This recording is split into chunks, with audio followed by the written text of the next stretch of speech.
சீனாவின் பல நகரங்களில் தொடர் பனிப்பொழிவால் சாலைகள், வீடுகள், மரங்கள் உள்ளிட்டவை வெள்ளை போர்வை போர்த்தியது போல காட்சியளிக்கிறது.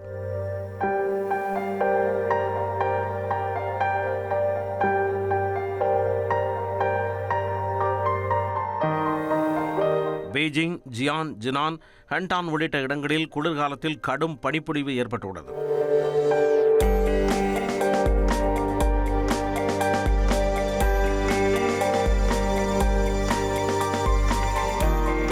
மழை போல பனிப்பொழிவு காணப்படுவதால் அதனை உடனுக்குடன் அகற்றும் பணி இரவு பகலாக நடைபெற்று வருகிறது.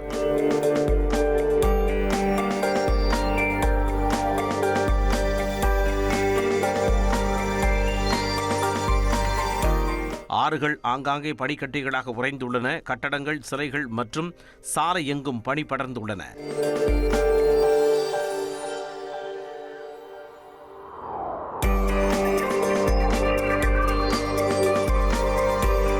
பனிப்பொழிவால் நகரம் ரம்மியமாக காட்சியளித்தாலும் இயல்பு வாழ்க்கை முடங்கியதால் உள்ளூர் மக்கள் அவதிக்குள்ளாகியுள்ளனர்.